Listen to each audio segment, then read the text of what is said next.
Hey everyone, and welcome. I am absolutely pumped to have you here for this explainer. Today, we're diving into a fascinating brand new archive benchmark study that looks at what happens when cutting-edge large language models collide head-on with highly regulated industrial safety data.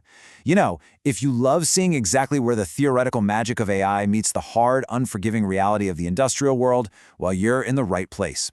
We're going to closely examine this massive, newly published evaluation by researchers Jonas Grill, Thomas Bayer, and Søren Berlinger, and really break down what their findings mean for the future of AI automation. So here's the multi-million-dollar question sitting on the desk of basically every industrial safety engineer right now. We all know general-purpose AI is doing unbelievable things, right? It's writing code, drafting emails, brainstorming, creative ideas.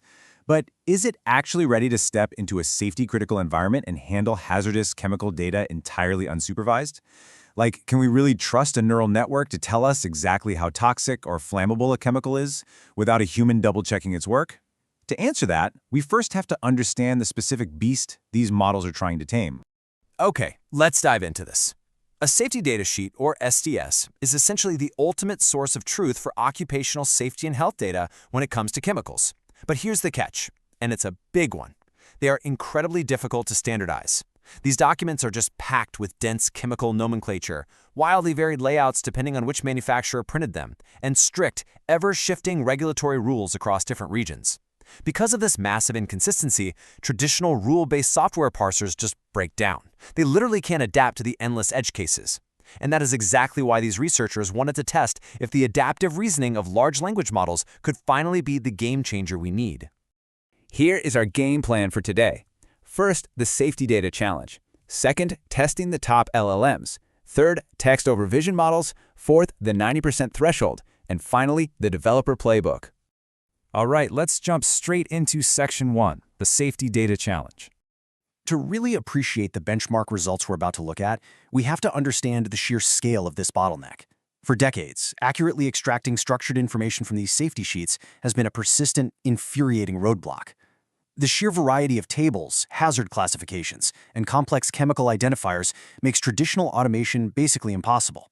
Think about it. You might write a parsing rule that works flawlessly for one chemical supplier's format, only to watch it completely crash and burn on a sheet from a different supplier. Right now, it requires an absolute army of humans to manually ingest this data. So this sets the perfect stage for AI, right? Because these models are supposedly built to handle exactly this kind of unstructured, highly variable text. Moving on to Section 2. Testing the top LLMs. Let's look at the evaluation framework. The researchers didn't just casually test one model.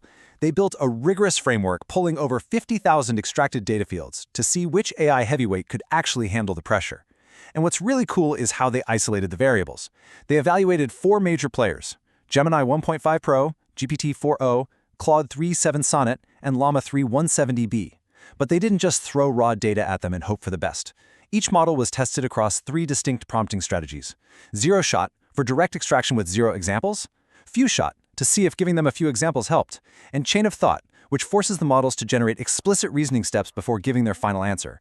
This setup is brilliant because it isolates prompt engineering, acting as a great equalizer to show us exactly where current foundation models truly succeed and where they fail. And wow, the results are revealing. When using that chain of thought strategy, which, by the way, delivered the strongest results across the board, we see a very clear hierarchy. Gemini 1.5 Pro pulled ahead to take the crown with 84% accuracy.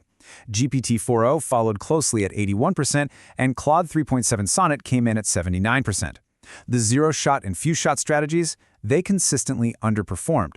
This proves that for complex data extraction, you absolutely must force the AI to reason out loud. Oh, and it's also worth noting that the open-weight model Llama 3.170B did trail its closed-source competitors in this highly specific domain task. Which brings us to Section 3, Text over Vision Models. This is a fascinating architectural finding. Now, with all the massive hype around multimodal and vision models lately, you'd probably think analyzing complex document layouts with tables would be the absolute perfect job for them, right? Well, actually, scratch that. No, text-based extraction pipelines consistently outperformed multimodal approaches across all metrics. And this brilliantly illustrates a key point. When vision language models process safety datasheet pages as images, they actually introduce optical character recognition, or OCR, noise. They misinterpret those complex table layouts. On the flip side, feeding clean, native text directly to the LLM preserves field boundaries way better and significantly drops the hallucination rate. Multimodal inputs just add unnecessary token overhead to try and reconstruct the layout, which slows everything down and costs more money without actually improving accuracy.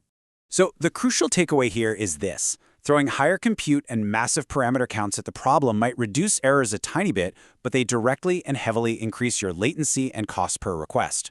Prompt structure, specifically using text-based chain of thought, matters far more than raw parameter count or flashy vision capabilities when you're dealing with highly structured, domain-specific data like chemical safety tables. Let's get into Section 4, the 90% threshold. Time for an industrial reality check. This is really the narrative climax of the whole explainer. While those AI scores we just looked at are fascinating on a theoretical level, we have to look at them through the harsh lens of industrial reality. Let's look at that top score again. Gemini 1.5 Pro hit an 84% accuracy rate. Now, in a classroom setting, an 84% is a solid B. You'd probably be pretty happy with that, right? But out in the real world of industrial safety and occupational health, the absolute minimum requirement for a system to be deployed reliably and unsupervised is universally recognized as 90%. So let's instantly flip that perspective. An 84% success rate isn't just an 84% success rate. It is a 16% error margin. I really want you to visualize this gap. That 16% represents a massive chasm between current foundation models and actual reliable autonomy in the workplace. Because in a production environment, a 16% failure rate has absolutely terrifying real-world implications. We aren't talking about a typo in an email here. A 16% error margin translates directly to missed hazard classifications, completely incorrect concentration values for highly reactive substances or malformed chemical identifiers. The study makes it abundantly clear. General-purpose large language models simply are not robust enough yet for fully autonomous processing. That gap between 84% and 90% might look like just a few points on a bar chart, but when it comes to keeping workers safe, it is a massive, dangerous gulf. So, what do? Section 5, the Developer Playbook. Let's talk practical next steps. If you are an engineer or a data scientist tasked with building compliance automation right now today, how do you practically bridge that gap? Well, the study lays out a very specific, actionable playbook. First, you absolutely must implement rigorous validation layers. Cross-check every single extracted field against known, trusted databases like PubChem, Global GHS Hazard Codes, or the CAS Registry. Second, you have to design your pipeline to flag any low-confidence predictions for mandatory human review, no exceptions. And third, the researchers highlight strong future potential and task-specific fine-tuning. By collecting misclassified examples and running parameter-efficient fine-tuning, like LoRa or QLoRa, on a base model like Llama 3.170b, you can actually adapt these open models specifically to your unique industrial domain. Furthermore, because we know higher compute models drastically inflate your per-request spend, you have to optimize your workflow. You should be batching your API requests, cache those frequent SDS templates so you aren't paying to reprocess identical layouts from the exact same manufacturer over and over.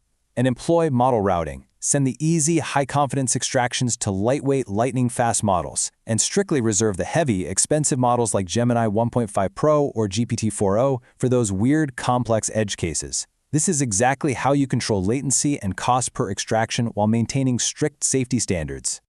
Ultimately, it all boils down to this profound takeaway, straight from the source material. Automated ingestion systems must treat LLM outputs as draft data, not ground truth. I mean, that is the golden rule for industrial AI right now. Until we see some massive breakthroughs in domain-adapted training and model calibration, having a human in the loop for verification isn't just a best practice, it is absolutely mandatory. Which leaves us with this final, critical thought to ponder. We've seen that text-based chain-of-thought prompting can push AI to an impressive 84% accuracy, but we also know that industrial safety standards demand absolute precision. When a 16% error rate means potentially missing a critical chemical hazard on a factory floor, are we rushing to fully automate processes that we should instead be using AI to simply augment alongside our human experts? It's a serious reality check that every industry adopting AI is going to have to face eventually. I highly recommend diving into the full RVI study for the complete dataset. It's a great read. Thanks so much for joining me on this explainer today, and as always, stay curious.